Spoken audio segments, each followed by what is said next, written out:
आज तुझं सर्व दुःख संपणार आहे. तुझे सर्व भोग संपले जाणार आहेत. कारण आता सुखाचे उधाण तुझ्या आयुष्यात येणार आहे. त्यासाठी तुला पहिलं पाऊल उचलायचं आहे.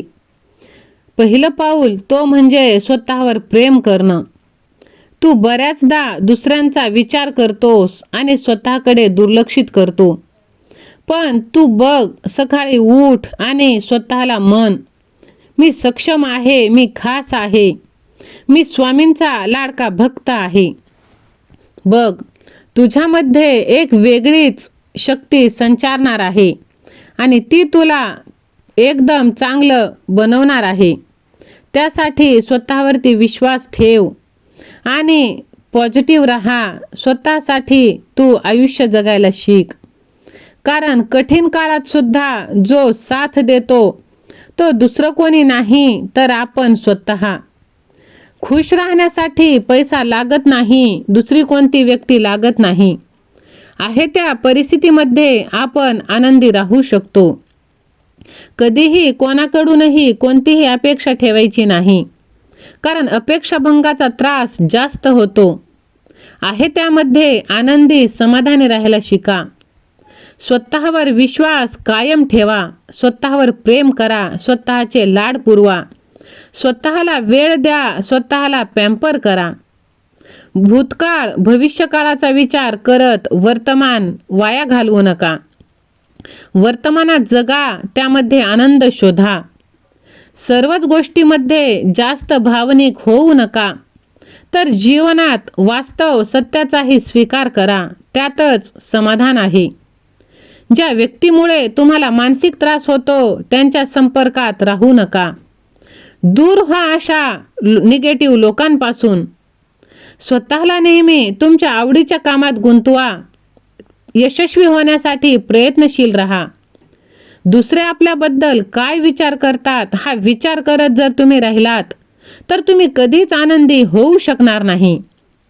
म्हणून लोक काय म्हणतात हा विचार तुम्ही फारसा करू नका. आपल्या उणिवा दूर करण्यासाठी नेहमी प्रयत्नशील राहा. कोणताही मनुष्य सर्व गुण संपन्न असूच शकत नाही. म्हणून आपल्या कमतरता दूर करून चांगल्या गोष्टींचा शोध घेणं महत्त्वाचं आहे. आपल्या मनात ठरवून द्यावे की कोणते काम असे नाही की जे आपण करू शकत नाही. त्यासाठी केवळ योग्य विचारांची आणि अंमलबजावणी करण्याची जबाबदारी घ्यावी. ती जबाबदारी आपल्याला स्वतःला घ्यायची आहे, लोकांना नाही. आपण फक्त सर्वांचा विचार करतो, सर्व नाते जपतो. कोणतेही नाते टिकवण्यासाठी इतकीही तडजोड करायची नाही की आपलं अस्तित्व धोक्यात येईल. स्वतःला आनंदी ठेवण्यासाठी सुद्धा आपण प्रयत्न करायला पाहिजे. आपल्या रागावर नियंत्रण ठेवा. आपल्या वाणींवर नियंत्रण ठेवा. आपल्या शब्दांवर नियंत्रण ठेवा. जेव्हा आपल्याला राग आलाय हे लक्षात आल्यावर तिथेच आपण बोलणं थांबवायला पाहिजे. यामुळे काय होईल तर रागाच्या भरात तुम्ही जे काही अपशब्द, नको ते घाणेरडे शब्द वापरताल ते टळतील. खूप राग येईल तेव्हा दीर्घ श्वास घ्या आणि आपल्या श्वासांवर लक्ष केंद्रित करा. 1 ते 10, 10 ते अंक उलटे सुलटे मोजत चला. नक्कीच ह्याचा फायदा होणार आहे. कोण कोण असं करतं हे कमेंटमध्ये नक्की सांगा. स्वतःला शांत करण्यासाठी आणि राग कमी करण्यासाठी शांतपणे एकूण परिस्थितीवर विचार करा. आपण काय बोलणार, काय नाही याचा सुद्धा विचार करा. मेडिटेशनमुळे मिळणाऱ्या मानसिक शांतीप्रमाणेच चालण्याने मन शांत होत असते. राग शांत करण्यासाठी रोज थोडंसं ध्यान करा, चालायला जा. समोरच्याच्या वागण्यावर प्रतिक्रिया देण्यापूर्वी थोडा वेळ थांबा. त्यामुळे भावनांचा एकदम उद्रेक होणार नाही. आपल्या भावना आपल्या ताब्यात राहतात आणि राग आपोआप कमी होतो आणि समोरची परिस्थिती एक वेगळं वळण घेते. राग आला की जाणून बुजून थोडंसं हसा. हे अवघड आहे पण अशक्य नाही. प्रयत्न करायला काय हरकत आहे. राग कमी करण्यासाठी आपण प्राणायाम रोज केलं पाहिजे.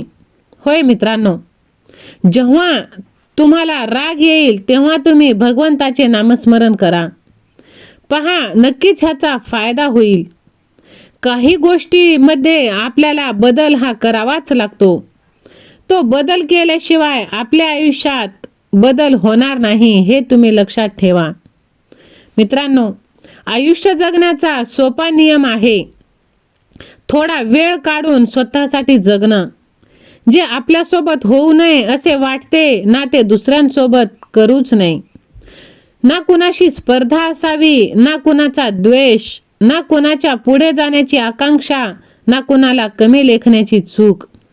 पण असावी फक्त जिद्द, ती स्वतःला सिद्ध करण्याची.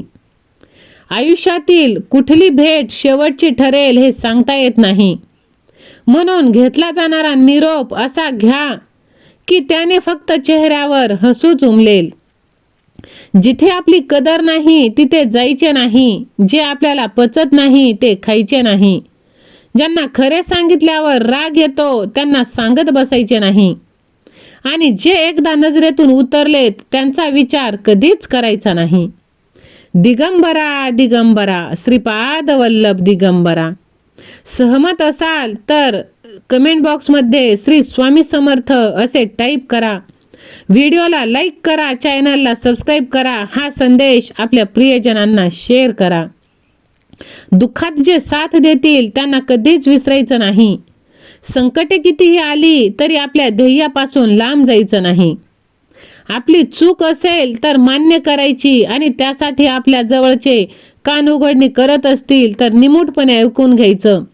पण जर आपल्याला विश्वास असेल की आपण चूक नाही तर आपल्या मतावर आपण ठाम राहायचं. आयुष्यात आपण घेतलेला कोणताही निर्णय हा चुकीचा नसतो. फक्त तो निर्णय बरोबर आहे हे सिद्ध करण्याची आपली जिद्द असायला हवी. जगाशी प्रामाणिक राहण्यापेक्षा आधी स्वतःशी प्रामाणिक राहा. आयुष्याशी सामना नक्कीच आनंदाने करता येईल. भूतकाळात फार रमायचं नाही. दुःखाच्या क्षणांना चिटकून राहायचं नाही. सुखाच्या क्षणात चिकटून राहिल्याने ते वाढत नाही. भविष्याचा विचार करून वर्तमानात जगणे कधीही चांगले असते. कोणाकडूनही जास्त अपेक्षा करत बसू नका. अपेक्षा पूर्ती झाली नाही तर दुःखाशिवाय हातात काहीच मिळत नाही.